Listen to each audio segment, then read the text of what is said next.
پھر جنگل کے اس مقام کا منظر دکھایا جاتا ہے جہاں علاؤالدین بے اور گونچا خاتون کو وہ تمام تر منگول آگے کی طرف کھینچتے ہوئے لے کر جا رہے ہوتے ہیں، اور پھر علاؤالدین بے اس منگول سپاہی سے کہتا ہے کہ تمہیں بہت جلد معلوم ہو جائے گا کہ تم نے جس کے ساتھ یہ تمام تر چیزیں کرنے کی کوشش کی ہیں وہی تمہارا سر تن سے جدا کرے گا۔ اور پھر وہ منگول سپاہی جواب دیتے ہوئے کہتا ہے کہ بہت جلد کوچار یہاں پر آئے گا اور اس کے بعد وہی فیصلہ کرے گا کہ تمہارے ساتھ کیا ہونا ہے اور کیا نہیں۔ اور اس کے بعد وہ اپنے منگول سپاہیوں کو حکم دیتا ہے کہ ان کو پنجرے میں ڈال دیا جائے، اور پھر اس کے بعد جب گونچا خاتون اور علاؤالدین بے کو اس قید خانے کے اندر داخل کر دیا جاتا ہے تو علاؤالدین بے گونچا خاتون سے کہتے ہیں کہ میں یہ بات ہرگز نہیں مان سکتا اور نہ ہی قبول کر سکتا ہوں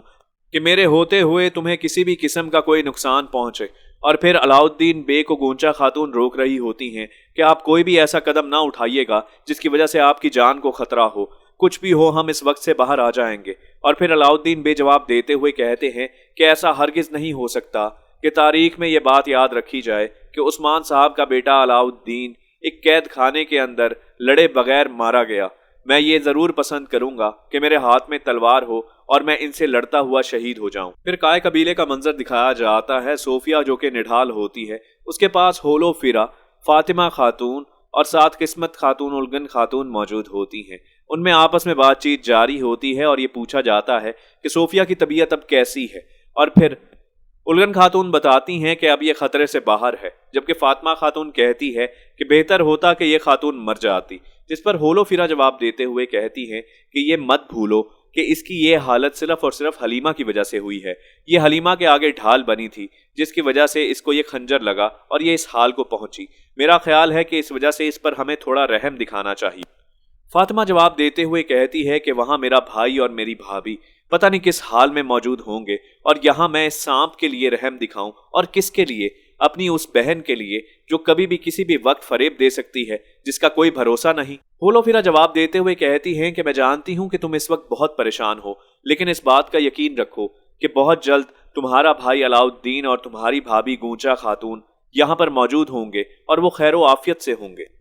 پھر جنگل کے اس مقام کا منظر دکھایا جاتا ہے جہاں عثمان صاحب اپنے سپاہیوں سمیت آگے کی طرف بڑھ رہے ہوتے ہیں، جبکہ ترگت بے عثمان صاحب کو آگے کی طرف بڑھتا ہوا دیکھتے ہیں لیکن ان سے ملاقات نہیں کرتے۔ اس کے بعد کائے قبیلے کا منظر دکھایا جاتا ہے جہاں حسن بھائی اور کوجا کے درمیان بحث جاری ہوتی ہے، اور حسن بھائی کوجا سے کہتے ہیں کہ صوفیہ خاتون وہی عورت ہے جس نے ہمارے قبیلے پر خون بہایا، یعنی کہ ہمارے قبیلے کے اوپر خون کی چھینٹیں آئیں تو اس عورت کی وجہ سے کتنی مظلوموں کو قتل کر دیا گیا، تو وہ صرف اور صرف اس عورت کی وجہ سے۔ تو آج عثمان صاحب نے اس کے ساتھ اتحاد کیسے کر لیا؟ جبکہ کوجا یہ سمجھا رہے ہوتے ہیں کہ اس بات کو سمجھنے کی کوشش کرو کہ اگر ہم نے کافروں سے ایک دفعہ جہاد کیا ہے تو عثمان صاحب نے ہزاروں مرتبہ کیا ہے، اور ہمارا خیال یہ ہونا چاہیے کہ جیسے یہ تمام تر مجمع عثمان صاحب پہ کوئی نہ کوئی اعتراض بنائے ہوئے ہے،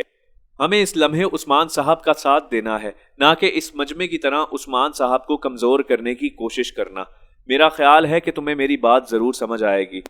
عثمان صاحب کو اس وقت ضبط کی ضرورت ہے، نہ کہ کسی قسم کی مزید تکلیف کی، اور ہمیں چاہیے کہ ہم عثمان صاحب کی بہتری کے لیے جو کر سکتے ہیں وہ کریں۔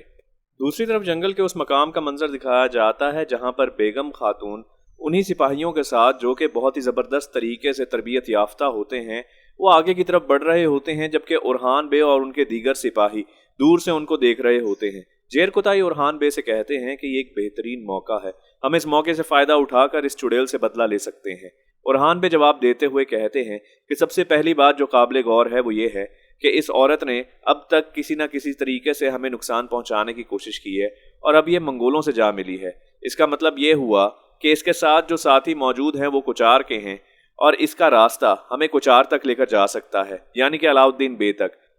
لہٰذا ہم تحمل کا مظاہرہ کرتے ہوئے اس عورت کا پیچھا کریں گے تاکہ ہم علاؤالدین بے تک پہنچ سکیں۔ موقع خود چل کر ہمارے قدموں میں آیا۔ دوسری طرف کائے قبیلے کا منظر دکھایا جاتا ہے جہاں پر کوجا اور حسن بھائی عثمان صاحب کے سامنے موجود ہوتے ہیں۔ عثمان صاحب ان دونوں سے بات چیت کرتے ہوئے ان سے پوچھتے ہیں کہ آپ لوگوں کے زخموں پر مرہم رکھ دیا گیا، یعنی کہ جس انداز سے میں نے آپ کو بچایا کیا آپ مطمئن ہیں؟ جس پر کوجا بہت ہی زبردست انداز میں عثمان صاحب کا شکریہ ادا کرتے ہوئے دکھائی دیتے ہیں، لیکن حسن بھائی عثمان صاحب کو للکارتے ہوئے کہتے ہیں کہ کیا آپ یہ بتانا پسند کریں گے کہ ابھی آپ نے اور کتنے دشمنوں کے ساتھ اور کافروں کے ساتھ اتحاد کرنا ہے؟